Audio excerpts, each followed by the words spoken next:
Assalamualaikum warahmatullahi wabarakatuh. Hmm, Kali ini kita akan membahas aliran yang melalui peluap ya.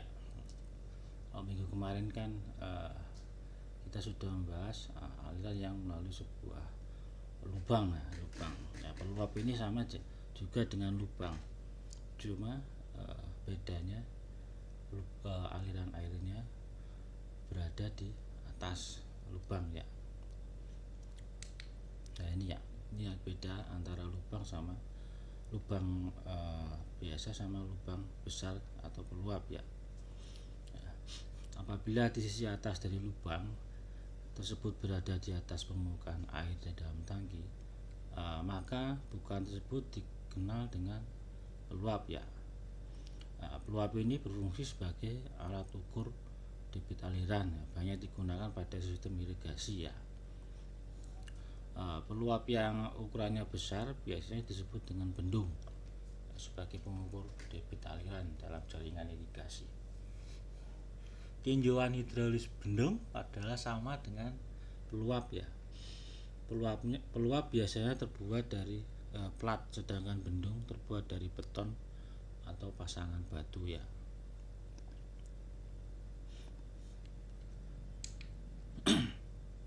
Nah, ini ya. Ini definisi dari peluap ya.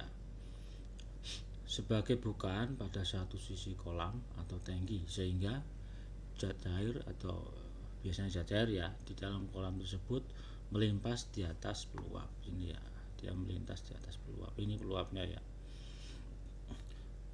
Peluap ini serupa dengan lubang besar di mana elevasi permukaan zat cair di sebelah hulu lebih rendah daripada sisi atas lubang. Nah, seperti ini ya.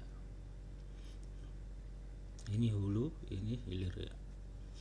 Lapis zat cair yang melimpas di atas ambang peluap disebut dengan tinggi peluapan ya. Nah, peluap biasanya digunakan untuk mengukur debit aliran. Nah, biasanya dipakai kalau di teknik mesin itu dipakai di praktikum turbin air ya. Di situ ada peluap yang berbentuk segitiga untuk mengukur debit alirannya ya. Berdasarkan bentuk puncaknya, peluap bisa berupa ambang tipis maupun ambang lebar. Ambang tipis seperti ini, ambang lebar seperti ini ya. Peluap disebut ambang tipis apabila tebalnya T ini lebih kecil dari 0,5 H. 0,5 H. H itu tinggi air yang berada di atas peluap ini ya. Nah, dan peluap disebut ambang lebar jika tebalnya lebih dari 0,66 H. Nah, apabila tebalnya antara 0,5 H sampai 0,66 H, keadaan aliran akan tidak stabil ya, dimana terjadi kondisi aliran melalui peluap ambang tipis atau ambang lebar ya. Ini ambang tipis, ini ambang lebar ya.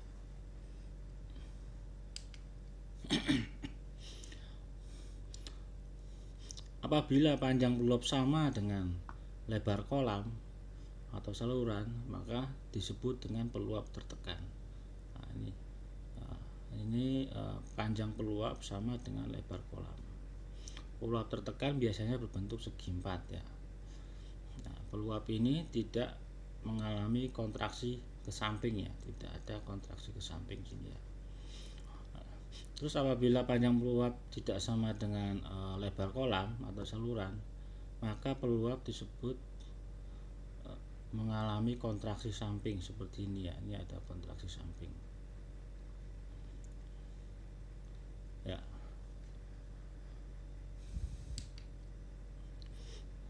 Terus untuk menurut elevasi muka air di hilir, peluap bisa dibedakan menjadi peluap terjunan sempurna dan peluap terendam ya.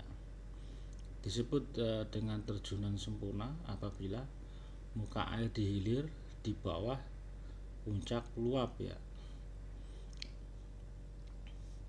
ini ya, di bawah muka air di hilir di bawah dari puncak peluap, berarti ini ya. Sedangkan peluap terendam apabila muka air di hilir di atas puncak peluap, ini ya, ada H sini ya. Nah, ini berdasarkan bentuknya ya, bisa dibedakan menjadi peluap segi 4, segitiga, dan trapesium ya. Ini berbentuk macam-macam peluap ya. Nah, yang pertama kita bahas peluap yang melalui bentuk segi 4 ya. Nah, dari gambar tersebut H tinggi tinggi peluapan, tinggi air di atas ambang peluap, sedangkan B adalah lebar peluap, dan CD adalah koefisien debit. Koefisien debit sudah dibahas pada pertemuan sebelumnya ya. Dipandang suatu pias horizontal air setebal DH. Nah, ini misalnya kita ambil komponen kecil di sini ya, DH sini ya, pada kedalaman H dari muka air dari sini. Kita ambil contoh komponen kecil di sini ya. Dengan menggunakan persamaan Broglie maka didapatkan ini ya samaannya. Apabila di sebelah hulu peluap berupa kolam besar maka kecepatannya sama dengan 0 ya.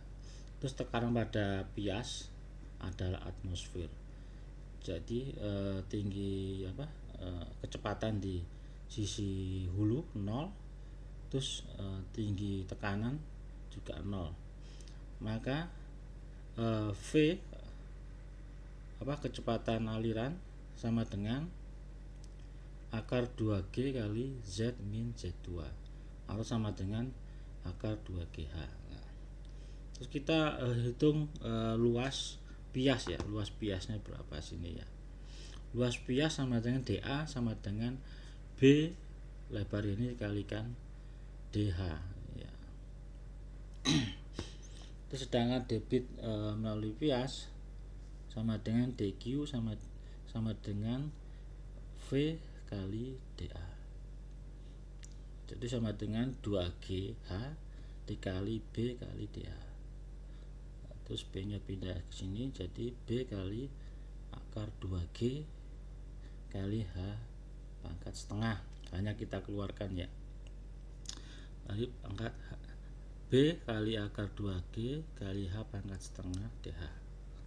Nah, debit total melalui seluruh peluap dapat dihitung dengan cara integrasi ya, dengan batas H sama dengan 0 sampai H sama dengan H besar ini ya. H sama dengan 0 sampai H besar sini ya. Ada puncak ambangnya ya. Jadi Q sama dengan CD kali B kali akar 2G integral H pangkat setengah batas H sampai 0. Nah, jadi persamaannya jadi Q sama dengan 2/3 CD kali B kali akar 2G kali H pangkat 3/2. Nah, ini contoh perhitungan ya untuk peluap segi 4. Peluap segi 4 dengan lebar 2,5, tinggi pengeluapan 40 cm. Carilah debit peluapan apabila koefisien debit atau CD 0,62. Kita tinggal masukkan ke rumus debit untuk peluap segi 4 ya. Hasilnya adalah 1,158 kubik per detik. Contoh kedua, peluap dengan panjang 0,8 meter dibangun pada saluran segi 4 dengan debit 1. Apabila CD 0,62, berapakah tinggi peluapan? Kita masukkan juga ke sini. Nah, debitnya kan 1.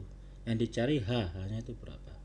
Kita masukkan, maka ketemu H sama dengan 0,775 meter lah H. Ini untuk tinggi peluapannya ya. Berikut peluap bentuk segitiga ya, bentuknya seperti ini ya.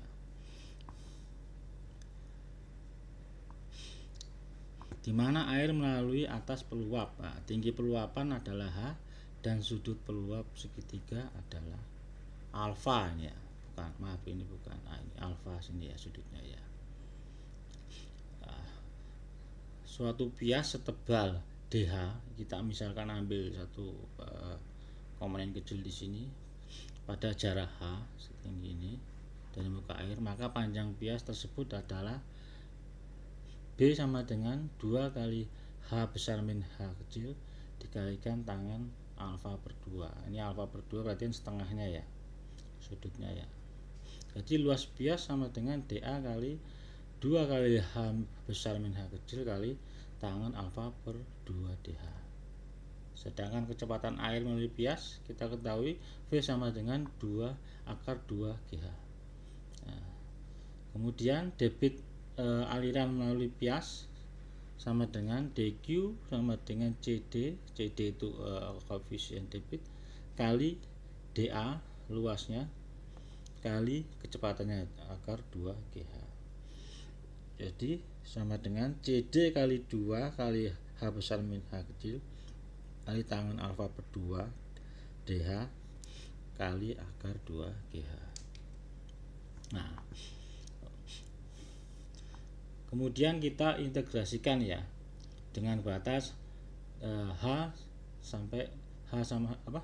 H kecil sama dengan H sampai H kecil sama dengan 0 ya. Kita masukkan ke sini, maka hasilnya jadi seperti ini ya. Q sama dengan 8 per 15 kali CD kali tangan alfa per 2 kali akar 2G kali H besar pangkat 5 per 2. Nah, apabila sudut alfa 90 derajat terus CD 0,6 dan percepatan gravitasi 9,81, maka debit aliran kita ringkas jadi seperti ini ya. Q sama dengan 1,417 kali H pangkat 5 per 2 ya. Ini contohnya untuk peluap segitiga ya. Peluap segitiga dengan sudut alfa 90 digunakan untuk mengukur debit aliran ya.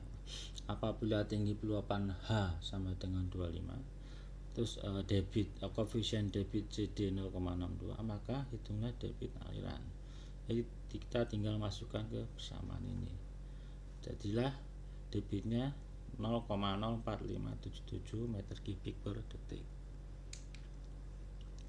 Terus yang ketiga, debit aliran peluap yang berbentuk trapesium ya.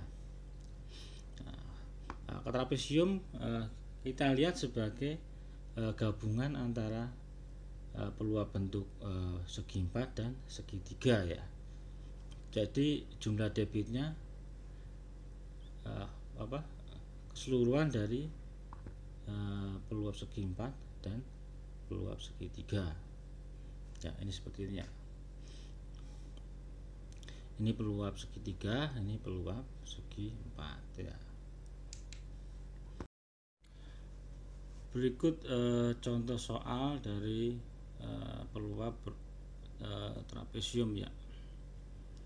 Di sini terlihat trapesium dengan lebar atas 1,2 meter ya.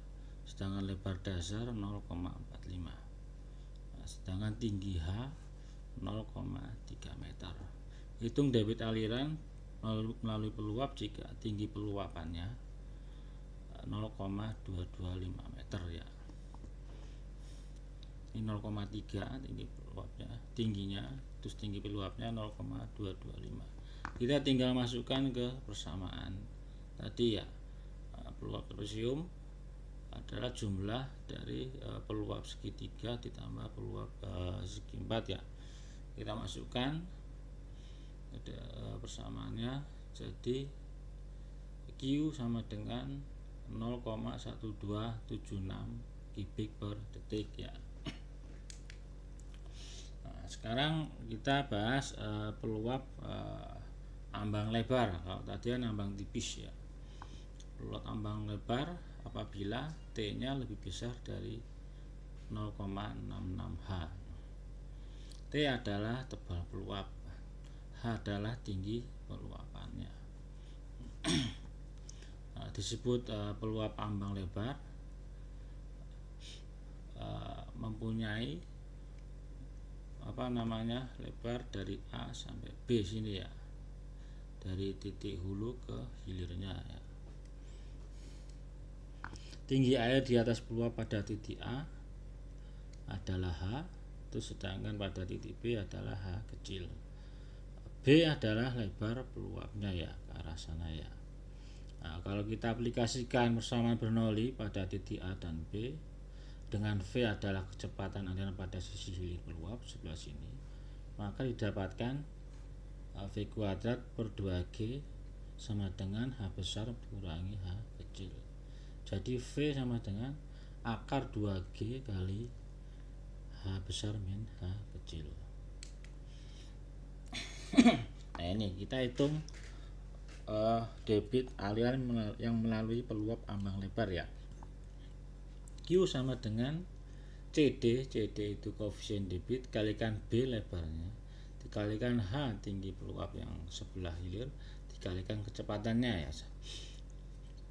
Jadi ditemukan sama dengan CD kali B kali H kali akar 2G kali H besar min H kecil ya. Terus kita keluarkan H yang di sini ya, 2G nya kita keluarkan, hanya kita keluarkan. Jadi Q sama dengan CD kali B kali akar 2G kali akar H besar H kecil kuadrat min H kecil pangkat 3 ya. Kita ini hanya masukin ke sini ya. Dari persamaan di atas, debit aliran akan maksimum jika nilai H besar H kecil kuadrat dikurangi H kecil pangkat 3 juga maksimum ya. Nah, ini diperoleh dengan mendiferensialkan persamaan debit kemudian disamakan dengan 0 ya, seperti ini ya. dQ per dA sama dengan 0. Maka ketemu debit maksimumnya tercapai jika H kecil sama dengan 2/3 H besar ya.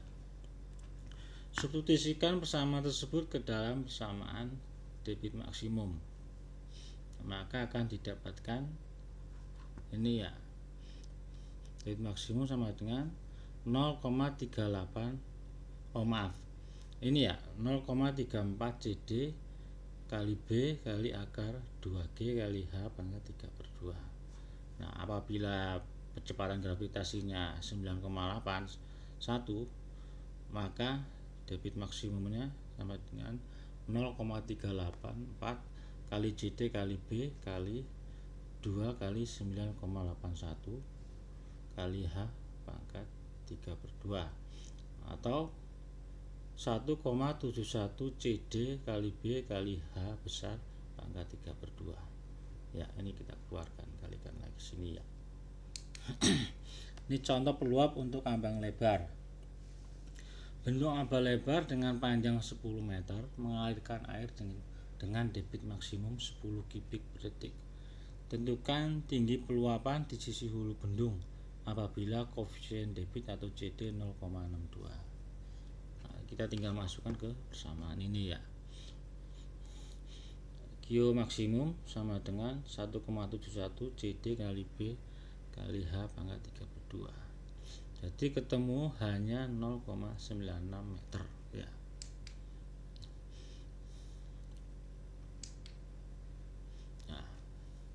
Kemudian sekarang kita bahas peluap yang terendam.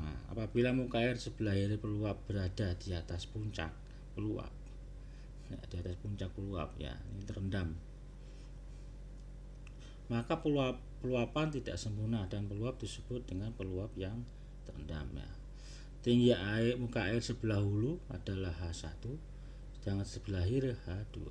Debit aliran adalah jumlah aliran melalui tinggi peluapan bebas sebesar H1 min H2 ya. Sedangkan bagian aliran yang terendam dengan tinggi peluapan H2 menjadi seperti ini ya. Untuk debitnya Q1 yang sebelah sini 2/3 CD kali B kali akar 2G kali H1 min H2 pangkat 3/2. Sedangkan untuk yang terendam bagian sebelah sini Q2 CD kali B kali H2 kali akar 2G H1 min H2. Debit totalnya yaitu Q1 plus Q2. Jadi debit total antara Q1 ditambah Q2 sini ya. Nah, ini contoh untuk peluap yang terendam. Peluap terendam dengan panjang 2 meter, tinggi air di sebelah hulu dan hilir adalah 15 dan 7,5. Hitung debit aliran peluap jika koefisien debit bagian bebas dan yang terendam atau sebelah hulu dan sebelah hilir adalah 0,58 dan 0,8. Kita tinggal masukkan ke rumus tadi ya. Q1 ini Q2, Q1 ini ketemu 0,0704 kubik per detik. Sedang untuk Q2 nya kita masukkan ke sini ketemu 0,1456 kubik per detik. Nah, jadi debit total sama dengan Q1 tambah Q2. Jadi 0,216 kubik per detik. Ya. Ini contoh 2. Nah, bisa. Untuk contoh selanjutnya silakan dipelajari sendiri. Sekian dari saya. Kalau ada pertanyaan silakan. Wassalamualaikum warahmatullahi wabarakatuh.